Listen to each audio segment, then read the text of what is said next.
জামায়াতকে নির্বাচিত করলে দুনিয়া নয় আখেরাতের সম্পদ বাড়বে, বললেন জামায়াতে আমির। জামায়াতে ইসলামীর আমির ডাক্তার শফিকুর রহমান বলেছেন, আগামী নির্বাচনে জামায়াতকে নির্বাচিত করলে দুনিয়ায় সম্পদ বৃদ্ধি পাবে না, বরং আখেরাতের সম্পদ বাড়বে।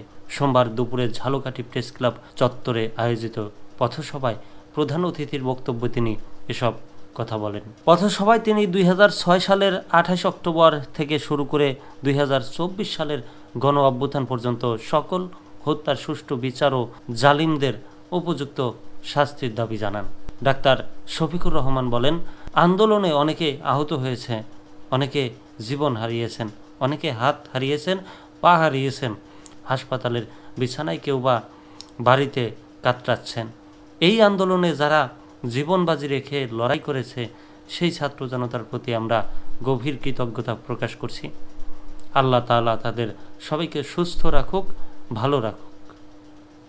তিনি বলেন, এই ঘটনায় যারা জর্জরিত সেই জালেমদের আমরা বিচার নিশ্চিত দেখতে চাই। এই খুনিদের যথাযথ বিচার আমাদের বাংলাদেশে পেনাল কোড অনুযায়ী দাবি করছি। গড়িমসি করে সময়ক্ষেপণ নয়, স্বল্প সময়ের মধ্যে নির্দেশকারী, পরিকল্পনাকারী ও বাস্তবায়নকারী সকলকে আমরা শাস্তির আওতায় দেখতে চাই।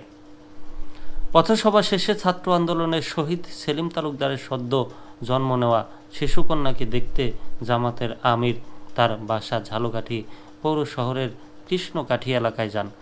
পরে তিনি শহীদ সেলিমের কন্যার সঙ্গে সাক্ষাৎ করেন। এ সময় তিনি অবিলম্বে সেলিম তালুকদারের হত্যাকারীদের সর্বোচ্চ শাস্তি নিশ্চিতের দাবি জানান। বিচার নিয়ে কোনো সময়ক্ষেপণ মেনে নেওয়া হবে না বলেও হুঁশিয়ারি দেন তিনি।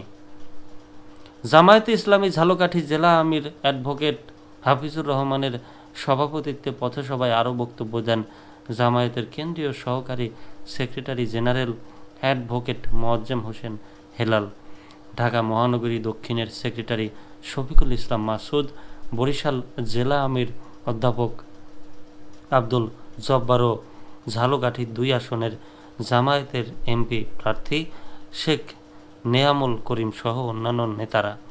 এ সময় জামায়াতের কেন্দ্রীয়, বিভাগীয় ও জেলা পর্যায়ের নেতারা উপস্থিত ছিলেন।